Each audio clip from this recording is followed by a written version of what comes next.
Well, thanks, Madison. Appreciate the introduction.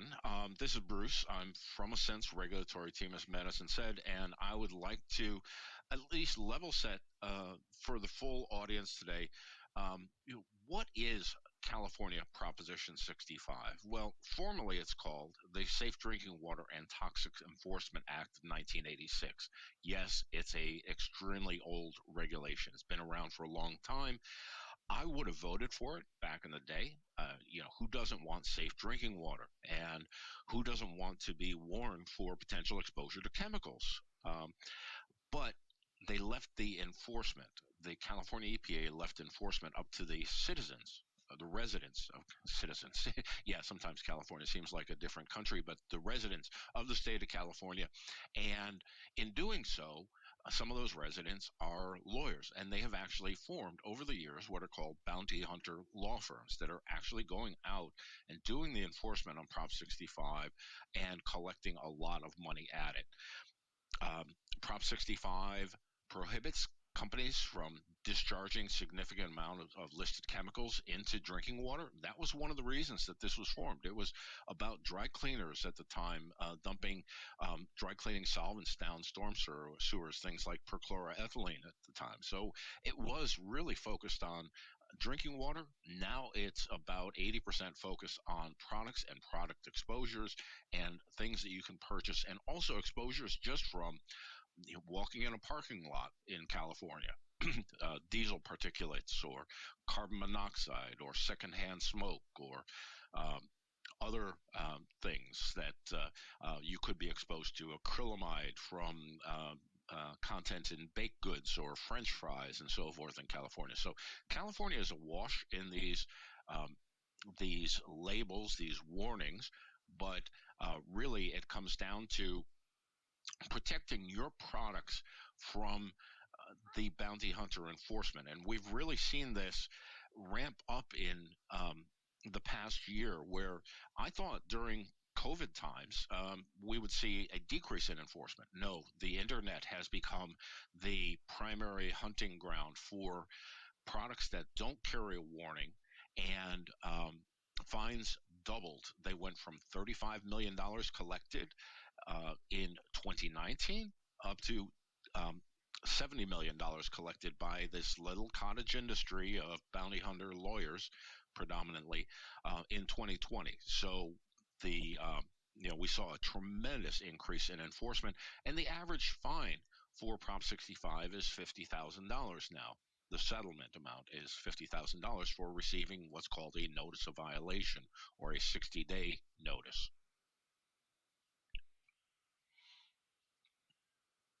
The fundamentals of Prop 65 is that the customer, whether it's a business customer or a business consumer customer, needs to receive a clear and reasonable warning prior to sale. That's the key phrase here in all of this. They have to receive that warning prior to sale. So if you go into a Walmart or a Costco, you may see a Prop 65 warning on the side of a package that says, warning, this product can expose you to ... Um, if it's a business-to-business sale, you need to think about putting that on the sales quote. If it's a business-consumer sale on the internet, you need to put that on the product details page. Again, so the purchaser can make an educated decision whether or not to proceed with the purchase after seeing that warning. That's the intent of it. Tell the residents of California what they might be exposed to before they actually put the item in their shopping cart and check it out. And it's all related to intended and foreseeable product use. So it may not, the chemical that you might want to warn for exposure may not actually be present in the bill of materials. And I'll elaborate that here on the next slide. The one thing, so of that $70 million that was collected, 20% of it goes back to the state, and some of that funds some very nice websites. California Office of Environmental Health Hazard Assessment, OEHA, has all the bona fides for what you need to be putting in your warnings. On the other side, the California Office of Attorney General publishes all of the enforcement activity, the company, and what they received an enforcement against. And they've been averaging about 300 enforcements a month this year. 60% in 2020 of the enforcement went against plasticized materials, phthalate plasticizers, most of which are listed under Prop 65, those 950-ish chemicals that are on the list. And when I say ish, it's because there's chemical families in some cases listed rather than individual substances. Uh, we've seen it, and this has been consistent over the last 5 years. 60% of the enforcement against phthalates. Uh, what we've seen new is that vinyl storage bags and pouches, things that are intended to be reused, are in scope. We saw a client of Ascent's marketing department include a vinyl storage bag for a blanket. And they thought, oh, this would be great. Somebody can store it in the blanket. They gave it away for free because it wasn't disposable packaging. Disposable packaging is out of scope for Prop 65 because it was intended for reuse and it was vinyl that was plasticized. They received a $50,000 fine for a free item that they gave away. So think about vinyl that might be used in storage bags or pouches or any kind of a storage case that may go with your product. Sometimes it's a zippered pouch for a small set of screwdrivers or something like that. Lead is the second most enforced substance. You might find it from copper alloys like brass or bronze.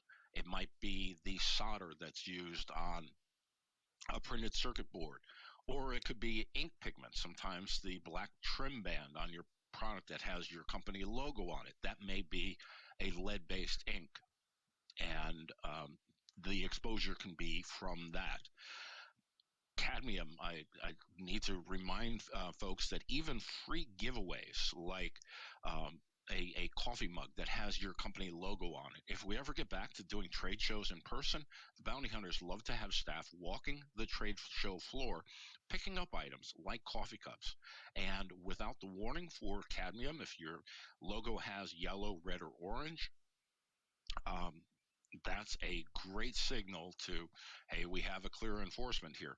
Um, I'm not going to go through everything, but nickel has been a consistent area of finding, and this could be a nice grayish plating, grayish silver plating on knobs, electrical knobs, appliance knobs, electrical connectors as well. And when I say that the intended and foreseeable use of your product, you sometimes have to think beyond the box. That is, the box the product comes in. Carbon monoxide was a target just a few years ago, and it was targeted against gas grills and hibachi grills. The intended use of those is to cook food. In cooking food, you have to burn something, a charcoal briquette or propane gas or natural gas, and in doing so, you're generating carbon monoxide. So the intended use is related to an exposure for carbon monoxide.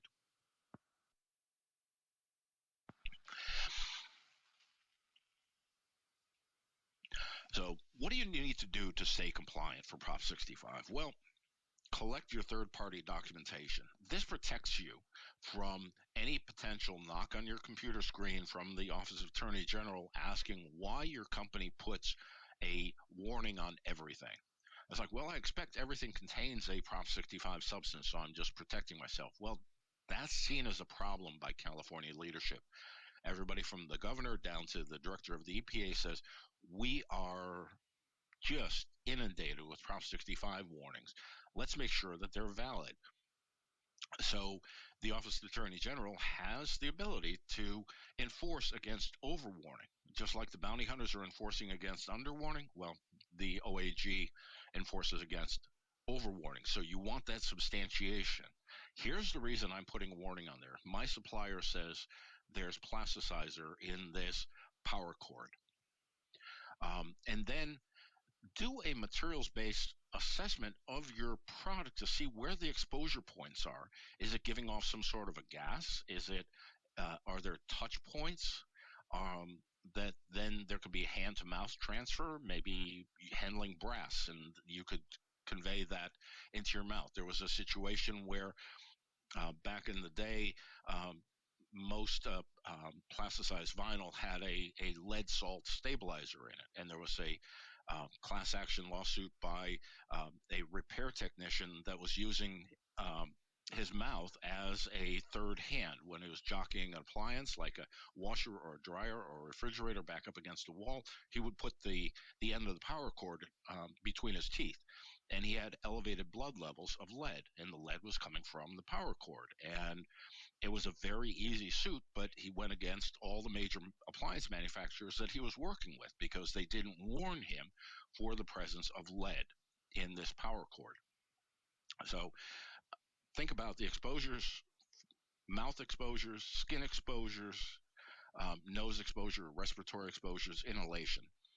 And then you need to reply to your inbound customer request. You know, if somebody's asking about it, you need to know what to tell them, and then provide the Prop 65 warning. Consider all of your sales channels. Ask your marketing department, how do we sell our product? Do we sell anything in a brick and mortar store? Like a Walmart, a Costco, a Best Buy. And then you need the warning on the product or package. That's the labeling phrase for Prop 65. Otherwise, it's providing that warning through whatever conveyance that's most appropriate. So it could be, again, on the product details page on an e-commerce website, not on the just one place in your website, but on each product details page.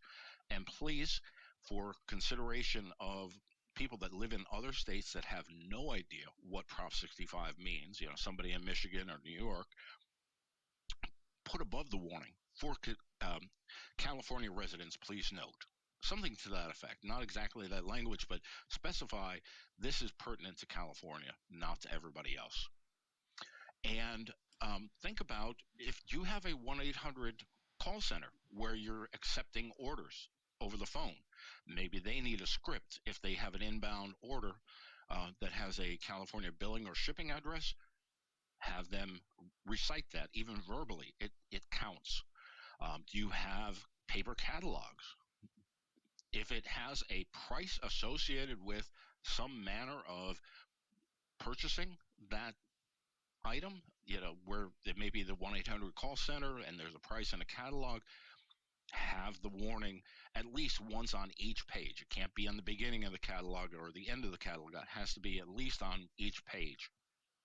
And perhaps most importantly, two items: sales reps out in the field. If you have sales reps selling items, have them put it on the sales quote. That's before sale. So that counts as the transmission vehicle for the warning. And perhaps most importantly, last, distributors. You have no line of sight typically into what they are doing with your products once you transfer your ownership to them. They could be selling it on eBay. They could be selling it on Amazon. They could put it on Granger.com or McMaster Car. If they don't transfer the warning, they get hit with a violation. You're included in that. Then it becomes an arm wrestling match between you and them as to who pays how much. So what you want to do is provide an annual letter transferring responsibility from you to your distributor by providing the content and saying in the letter that they need to carry forward compliance for Prop 65 because whatever they're doing with your product is out of your line of sight. You may want to provide that letter to any high volume customer, maybe an OEM customer that you're selling parts to. If they have surplus, they're going to sell them someplace, and you may want to protect yourself for any potential violations for Prop 65 because it's extremely hard, maybe even impossible, to control supply chain logistics within the U.S. or even within North America. Here's the two. A couple of questions. Go ahead. Sorry, Bruce, there were a couple of questions that came in specifically around lead in circuit boards, and if it's completely enclosed, is there opportunity for exposure? Just while we were kind of talking about that on the last slide, do you have any guidance on the exposure piece? Yes, Prop 65 is an exposure related regulation. It's not a content based regulation like REACH or ROS, it's exposure based. But consider exposure to uh, repair technicians or service technicians, people that may be residents of the state of California that are handling those circuit boards or replacing, upgrading a circuit board. If you sell a circuit board to go into a computer, uh, somebody's going to be handling that and installing it. So consider the situation. If you have an item that is not repairable or serviceable, it's going to reach its end of life and be recycled, then you don't have to worry about it. It is the intentional or foreseeable exposures associated with the product, including service and repair activities. I hope that covers it. Yeah, no, I think that that's helpful. And I think maybe just one other quick one before going on was if, so on that same exposure note, if a company sells a device to another large company, which then deploys the devices somewhere in their company, and an employee is exposed that way, is the person who made that product responsible for, I guess, informing the employee at a different company that they're going to be exposed, or is it the actual company that has that employee responsible for doing notification? Great question. Um, the communication about the presence of a Prop 65 substance has to come from the manufacturer first. You sell it to a company. If that if the product in question is, say, a cleaner and it carries a safety data sheet, you can just drop that information in section 15 of a safety data sheet, and that counts as the communication for Proposition 65. Most hard good products won't have a safety data sheet, though, and that's where you have to send that letter to the customer so that the EHS manager can make sure that the employees know about the presence of it, or and then you will have that substantiation letter that, oh, I told them, and I told them every year about this because they're a regular customer. They're always buying more of this. I'm sending them a letter to their procurement department. If you happen to know who the EHS manager is, CC them as well. But your in-house legal counsel can use now that letter to substantiate your pushback to say it's not on us anymore, it's on you. We told you about the potential for exposure to lead from those brass fasteners that we've been selling you, and you know, that's on you. You didn't carry it forward. That's your obligation now. So you want to protect yourself. I think of it as walking around with a roll of duct tape and patching up the holes in your screen porch to keep out those blood-sucking mosquito lawyers. But yes, if you do sell to a company, it is their obligation to carry it forward to the workers, but they have to know about it. So you have to tell them what to communicate forward to their workers in their facility located in California. Perfect. Thank you so much. All right. So for now, and this is going to be the next big topic, is what's happening with the warnings. But for now, there are two acceptable forms. This came out in the 2018 publication, came out in the 2016 publication, came into force in 2018, that said you can provide a warning in one of two forms. You either call out the substance in specific. So in this case here, I'm saying arsenic. This product can expose you to chemicals, including arsenic, known to the state of California to cause cancer. Okay. And it's preceded by this pictogram of a triangle with an exclamation point. If it's going on an internet site, it has to be yellow background. If it's only being generated as a label through a black and white printer, it can have a white background. But if you have the ability to put in the colored background, you do that. And the warning always needs to be in bold uppercase. And the for more information, go to, and the always has a Prop 65 warnings website. That's standard boilerplate. That has to be at the as a suffix to every warning, and you need to put the warning in this little thin line black box. But on top of it, please consider adding California residents, please note, so you don't scare people in other states. You also currently have the ability to put a short form warning. And this warning was originally intended for small packaging, but in the update in 2016 to Article 6 of Proposition 65, which spoke to clear and reasonable warnings, EPA, California EPA, Office of Environmental Health Hazard Assessment said, oh, you can just say cancer or cancer and reproductive harm or just reproductive harm, and saying that there's something in there. As long as you know what it is, you can put this short form warning.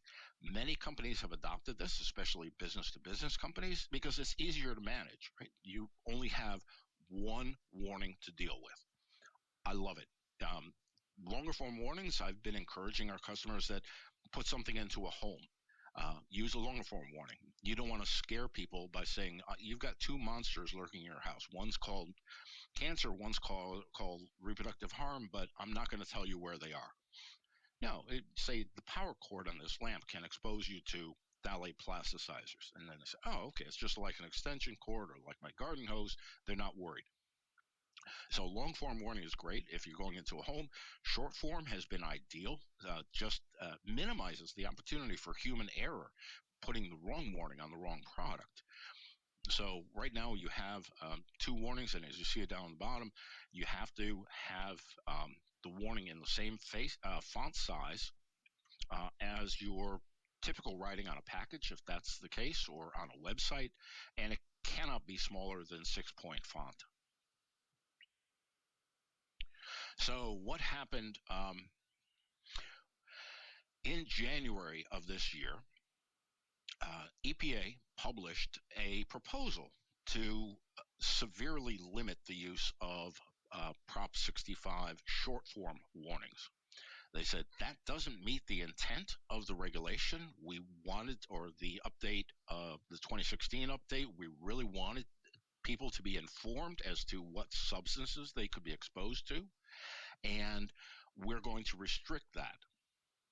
So let me go back here. Just I thought I might have had another slide in there, but January 6th, there's a proposal that came out. EPA originally gave 2 months, so went from January 8th to March 8th. They said we're accepting comments from industry during that period for our proposal to limit the warning to package sizes that have less than 5 square inches of real estate on them for putting a warning. So all the content that you might have to put on a package less than 5 square inches. But if you're putting it on the internet, you need to use the long form warning. And if you're putting it in a catalog, you need to use the long form warning. Understand this is only a proposal at this time. So EPA proposed it. They had a comment period, and then they had a hearing. So the Gorilla Glue company asked OEHA to hold a public hearing on this. And OEHA said, sure. They held one on March 11th, and they also graciously extended the comment period through the end of the month, through March 29th, so that anybody who had new thoughts during the public hearing had time to get their comments in. To date, there's been 208 comments submitted to California OEHA, the Office of Environmental Health Hazard Assessment, and many of them rebuffed the statement, the initial statement of reasons, ISR. And the comments could be summarized, and here's what my take on it was, is that the comments really did not demonstrate that these proposed changes will reduce overwarning. And they said that the comments, or that the proposal, the statement of reasons, does not demonstrate that change will do anything better to protect Californians' health or safety. They also said that, hey, by the way, that publication that you did on Article 6, clear and reasonable warnings, does not require the disclosure of specific carcinogens or reproductive toxins in a product, but rather wants to warn for exposure to carcinogens or reproductive toxins. So therefore, the short form verbiage is consistent with the requirements. All right. And OEHA at that time, as I said, determined that short form warning serves the purpose of warning for potential exposure to a carcinogen or reproductive toxin. The other two ones are big for industry. It's like this is going to create an overwhelming and unnecessary burden and cost to businesses. And the fact that industry just recently invested significant financial resources to revamp the content of the Prop 65 warning in 2018 and revamp their whole program to ensure compliance with the new requirements that were finalized that year.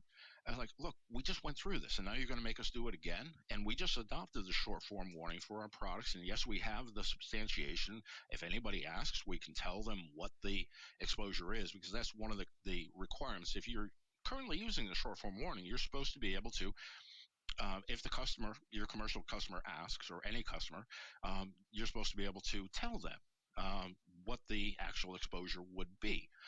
Okay, cool. So these are the arguments back. There are you'll, when you receive a set of the slides, this is actually a link um, to the comments, and you also have a link to them having extended the comment period and what their initial statement of reasoning is. But uh, they did receive a significant number of comments back. So where are we right now?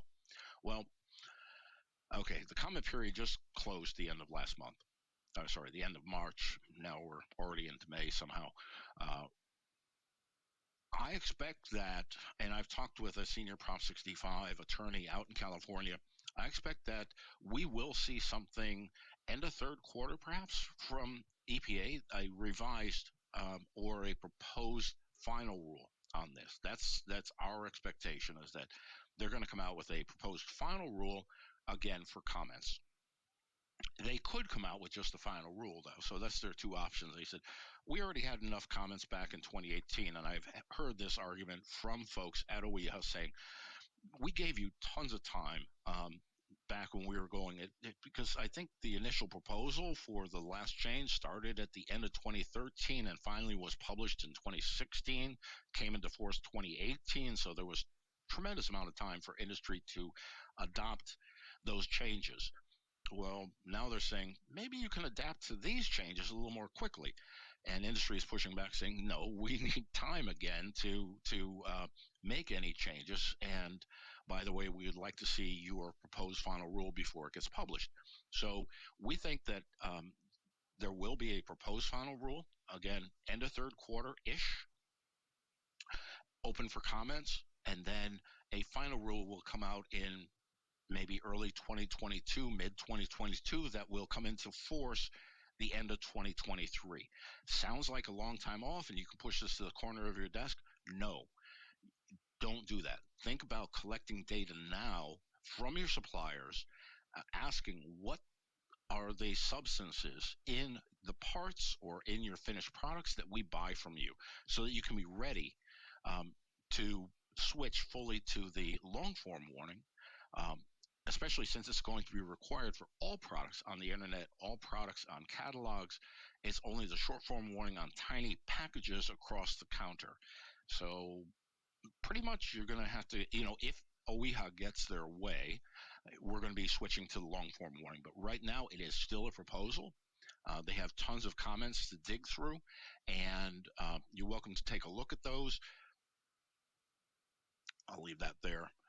And actually hand it over to Lori now to talk about Flambeau's Prop 65 program and how they're running things. Hello, everyone.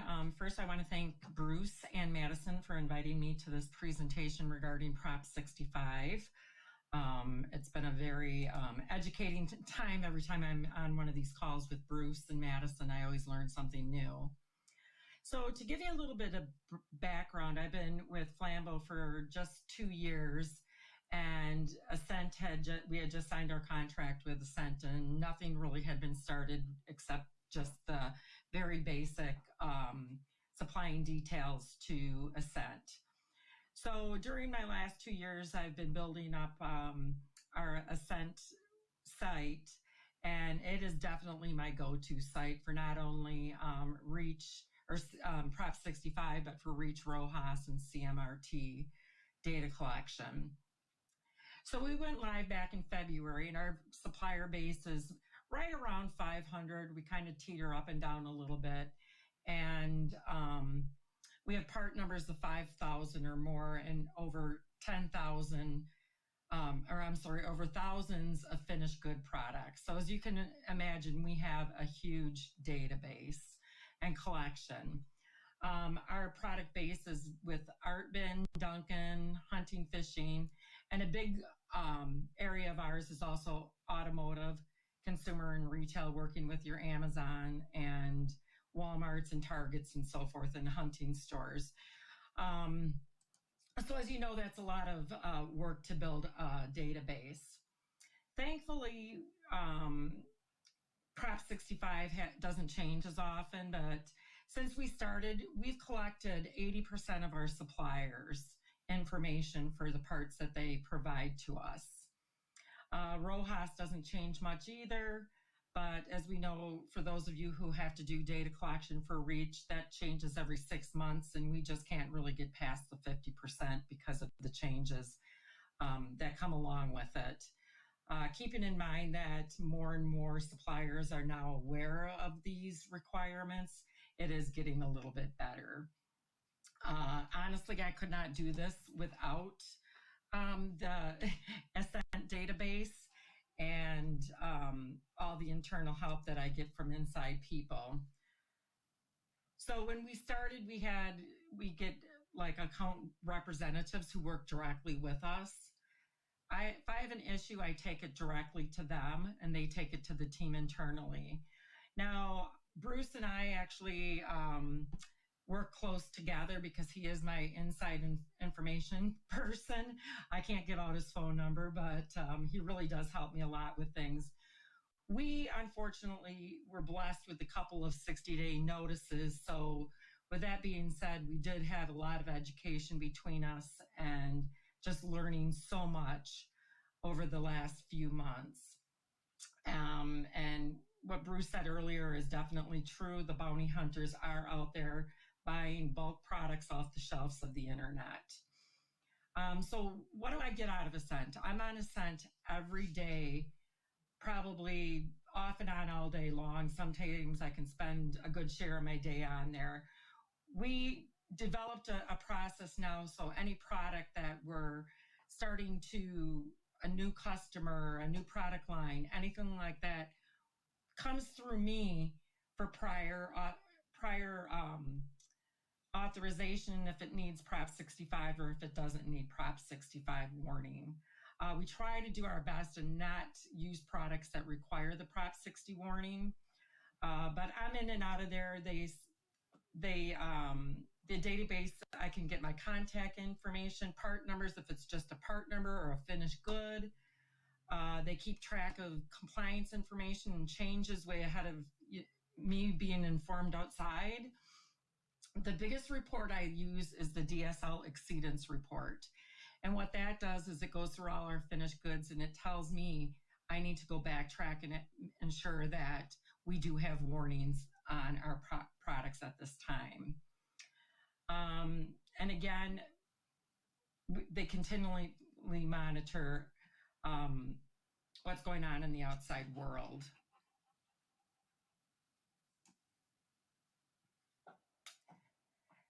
So with that being said, my main resources that I use the database a lot, the OEHA database, the Prop 65 warning database, and of course the Attorney General website. And that's where you can find out enforcements, actions, and so forth. And I do use that quite frequently. And that's all I have to say at this point. If anyone has any questions, I'd be happy to answer. And I'm going to turn it right back over to Bruce. Thanks, Lori. One of the things that I'd like to point out is that when Lori has received, or Flambeau has received notice of violation, they had the supplier declarations that claimed there was nothing present there. So their in-house legal counsel was able to use the data from Ascent to push the cost for the enforcement back onto the supplier. So it has provided a significant benefit. It's still lousy to get caught, having to do the internal work if your supplier declares that there's nothing present, and it's qualified as a acceptable declaration. But in this case, it was a couple of times where it was an unusual enforcement, and it wasn't expected that there would be an issue. But um, they weren't. Flambeau wasn't caught having to receive the fine. So here are the official Prop 65 resources for you. Please use them. Everything that I share with you is taken from these and also vetted by this senior fellow from Levintz and no, I'm forgetting his law firm. Anyways, he's a senior Prop 65 defense attorney with 30 years boots in court experience defending Prop 65 violations. So Dan Hurling is my go-to in the courtroom out there in California. But these are the websites for you to use. And let's see where we are in the slide deck. I think this may be time now to. Oh, over to you, Alana. Oh, sorry, Madison. No problem. Thank you both, Bruce and Laurie, for that information. And you know what, it's great. There are lots of questions, so I will leave as much time as we can for those. But very quickly, just a reminder, I did play that promo video for Supply Chain Insight. Registration for that event is open, taking place on June 16th and 17th. We also have 2 upcoming webinars looking at the after Brexit effects on product compliance in between the UK and the EU. And then also the kind of new hot topic, another North American regulation in terms of product compliance is the TSCA timeline. So Bruce actually will be on that webinar the first week of June. Also, just a quick note too that compliance budgets are something that need to be discussed quite early on. And so, as you saw, some of Laurie's program that she spoke about how she works with Ascent and how the ever-changing landscape of regulations can be hard to stay up. So, if you are interested in getting a quote on how to work with Ascent, feel free to click that button at the bottom, and someone will follow up with you directly on making that happen. All right, jumping into questions, I feel like the number one question, Bruce, that came through, and it was a bunch of different industry questions, or so like medical devices, if they're going to hospitals, or aerospace and defense, if they're going to be in a plane, or B2B, or industrial equipment and machinery. Can you just speak to or clarify, I guess, to the audience on, is it still in scope? Is an SDS not enough? Is the actual warning needed? And maybe just really clarify or ensure that the audience is understanding what that consumer product piece means, because I think that wording kind of sometimes confuses people.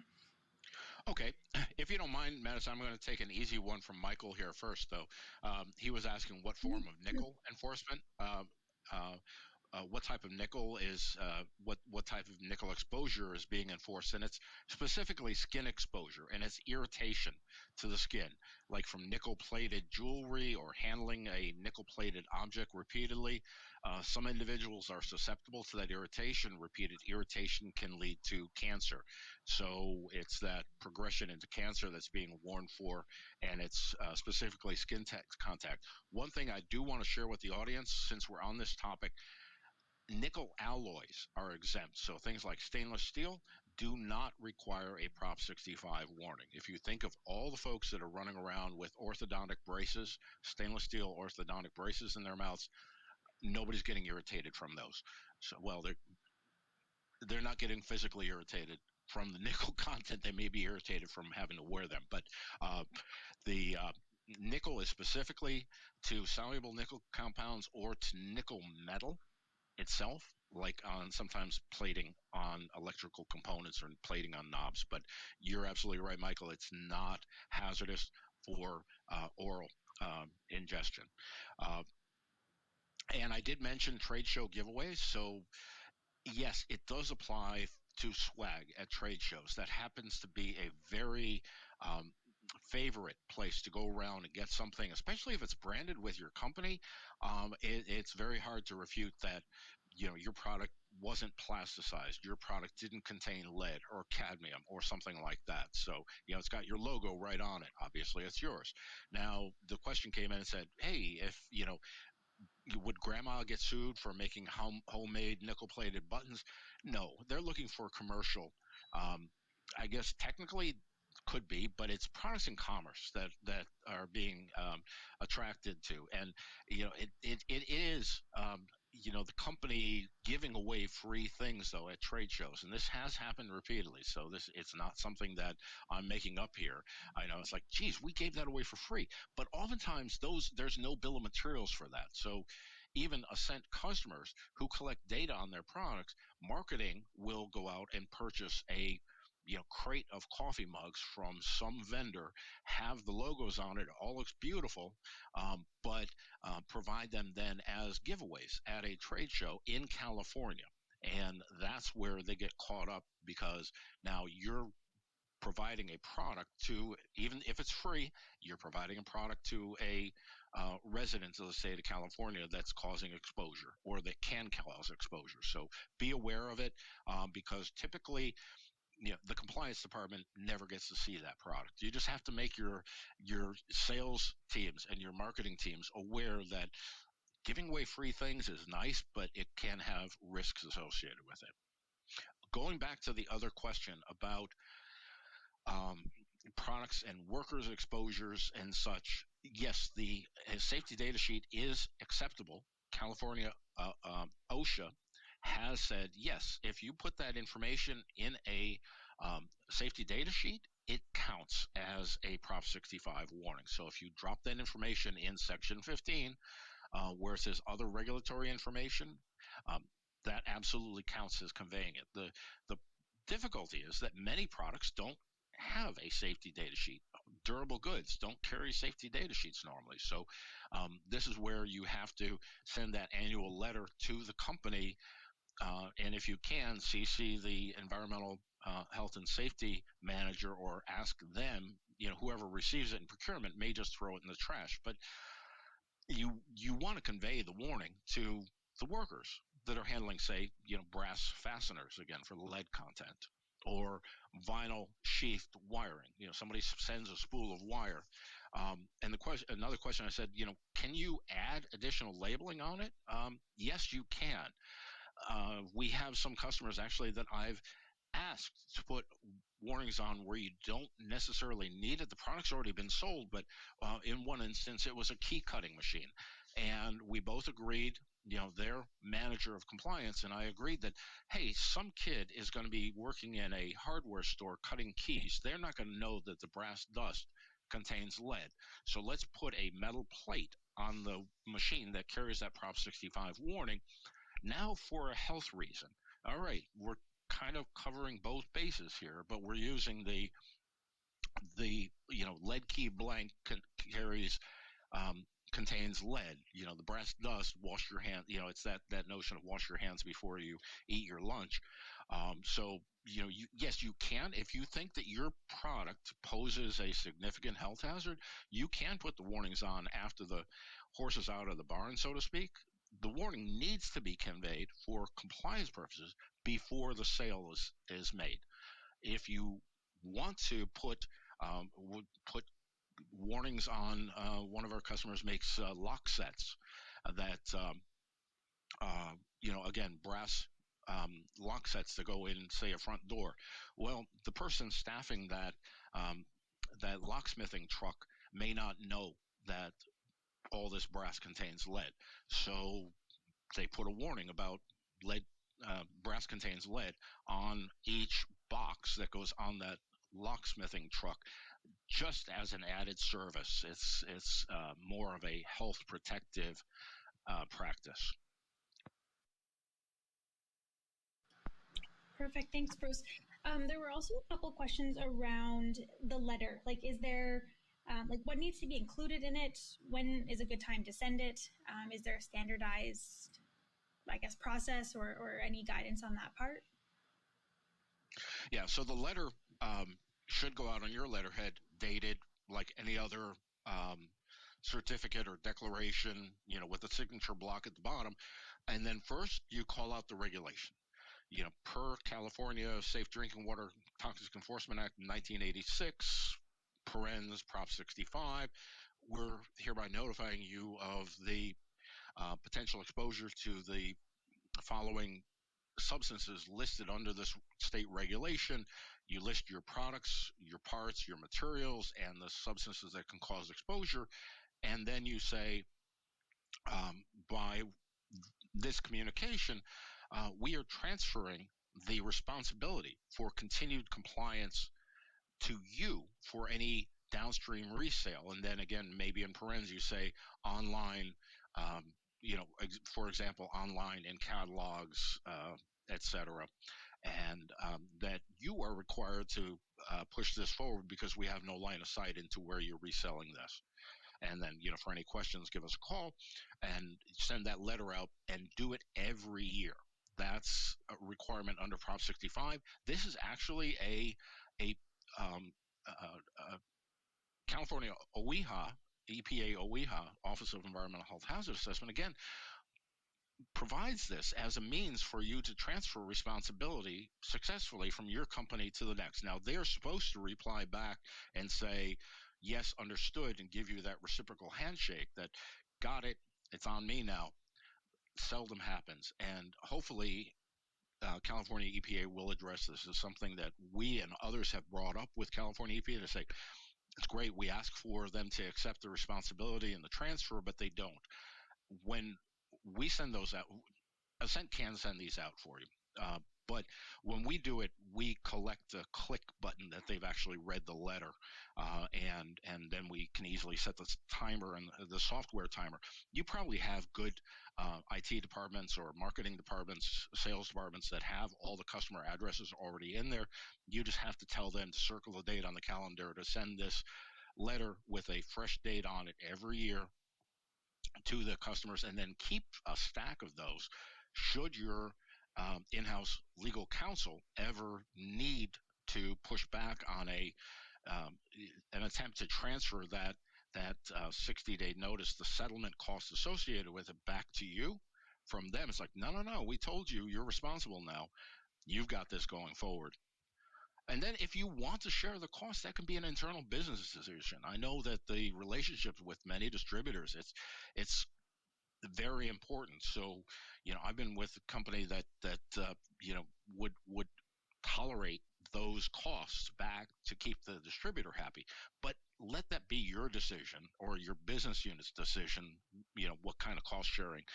Make it so that your lawyer has a affirmative way to push back and say, nope, we did what we're responsible. This is what Cal EPA OEHA told us to do, and we're doing this, and we're holding you at arm's length, and you can have a talk with your business rep. That's good advice. On the note of notifying, is there a requirement for how long it takes to respond to an inbound customer request? No, okay, so there's nothing like with REACH where you have 45 days. If somebody asks about an SVHC above threshold, you have 45-day clock. But no, there isn't something like that here. I would just respond as efficiently as possible. For sure. Switching gears a little bit here to more of the substance component, it looks like most of the big impacted substances are covered by RoHS. If we already have a ROS program in place that covers most of the dirty dozen, do we need to be concerned about the additional Prop 65 chemicals? Yeah, so the ROS currently covers 10 substances. There will be 2 more ROS substances added this fall, but 10 substances, of which 4 are plasticizers. Yes, indeed, there's 4 covered there, and lead is also covered. So you're right from that regard, but there are many other plasticizers that are in scope of Prop 65, most notably DINP, diisononyl phthalate, which is not under ROS. It's a very good substitute for DEHP, which is listed under ROS, and most of the violations I see for phthalates are about DINP. So that's one example. Nickel plating, for example, is not under ROS, so you don't know about nickel. I mean, I'm always leery to rely on another regulation, especially one that only has 10 substances and one that has 950. We've seen just in the last couple of months enforcement against Lexan polycarbonate for BPA content, bisphenol A. Leaching out from touch points, like a latch on a storage case. And I'm not sure why those are holding water right now because, well, no pun intended, the original enforcement against BPA was water bottles. And the potential for BPA to leach out significantly into water, and then it was the epoxy lining and green bean cans. Again, BPA being a monomer of epoxy and polycarbonate, and now it's, well, maybe you can touch this piece of polycarbonate resin and have enough transfer of BPA to your mouth. Um, no company though has decided that they were going to take the lead and take that one and fight it in court, because fighting any of this in court is expensive, and that's what the bounty hunter law firms are counting on. You're going to settle without going to court. It's dangerous to go in front of a civil judge in California. You're going to have to hire a Prop 65 defense attorney. You're going to have to maybe hire a third party toxicologist to write up an exposure based risk assessment. You can't just translate the content of a substance like BPA in a piece of plastic into a daily exposure number. You have to come up with a conservative risk assessment. So that costs money. And then the judge can impose a higher fine than the settlement asked for. So um, when I received a notice of violation, my senior counsel said, we're paying. We're just writing a check. We're not going near civil court in California. And that's unfortunate, because this is where you get into a situation like we are right now with polycarbonate.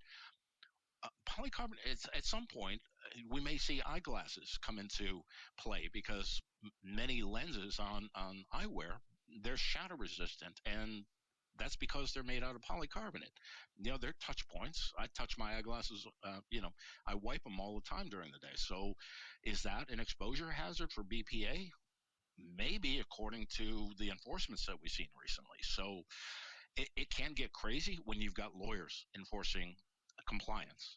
But that's the nature of the game in California.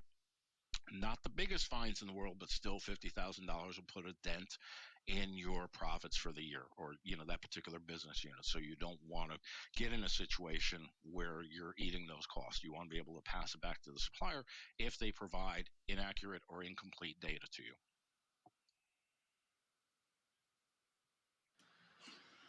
Perfect.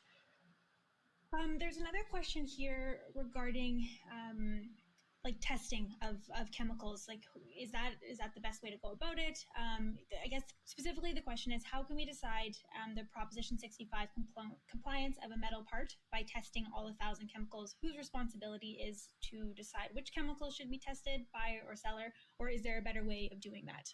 Great question. I avoid testing for Prop 65, especially because there are 950 plus chemicals. That would take 4 months and maybe a $250,000 to do the testing. Versus the cost benefit, you're avoiding one fine of $50,000 and you're testing this metal. The exposure from metal, where I do see enforcement is if you passivate something and it's got hexavalent chrome on it. So if you've got galvanized steel or aluminum, or even stainless steel, and you add that extra layer of corrosion resistance through chromate, dipping it in a chromate tank. If it's hex chrome, you should know if that's being added to your product. Metal testing is expensive, and it only serves to, if you look at the bottom of any test report, it says the results only apply to those samples that were tested. That is, if another batch comes in a month or 3 months from now, it may have a different chemical composition. You can't apply it. Doesn't provide a guarantee or warranty signed by the supplier that your legal team can use to defend in court. You show a test report. It's like, yeah, fine, that was for that sample. You have anything that speaks to the samples that they were exposed to, or the parts that they've been exposed to for the last year or two? No. So testing, it's expensive, and it only serves as a point reference. I use testing sometimes if a product approval engineer taught me this: trust but verify. I trust what my suppliers say on a certificate. If the hairs go up on the back of my neck, maybe I'll do testing, and I'm not going to have the supplier do the testing, because if you've heard of golden samples, sometimes there's those special samples that get sent in for testing, and they not representative of the samples that you have in your warehouse. So I would always go out to the warehouse, grab some samples, send them out for testing. Yes, it cost me $2,500 or $5,000 to have Intertech or somebody else test the samples for me, but at least I knew they were grab samples. They were random. They still couldn't be used across the board, but I just wanted to verify what the certificate said, what the declaration said. So I was using this as a secondary um, validation or verification of what the certificate said, because it didn't sound right. Perfect. All right, we have reached the top of the hour today. I do want to be respectful of people's time. There are a number of questions that we were not able to get to. A lot of them are specific to different people's products and stuff. So I guess I'm going to be busy tonight. Yeah, I think so. Sorry, go ahead, Bruce. No, I said I guess I'm going to be busy tonight answering questions. I think so. We will, give us a couple weeks if you haven't heard back from us, as there are, like I said, a number of questions, but we will get back to you with responses of any of the ones we didn't get to today. I want to say a huge thank you, Lori. Thank you so much for joining us on today's webinar. It's always interesting to see how companies are actually running their product compliance program. So I really appreciate you sharing that information. And then Bruce, obviously, thank you for the Proposition 65 overview and some of the guidance on some of the potential upcoming changes. Thank you everyone on the line for joining. As mentioned at the top of today's webinar, it was recorded. So essentially when I end today's webinar, the link you use to join today's webinar, you will be able to use to access the on-demand webinar. So feel free to do that. And those slides are embedded in the system in the handout section. So those are all accessible to everyone. Thanks again, and we will see everyone on another Ascent Compliance webinar. Have a great afternoon.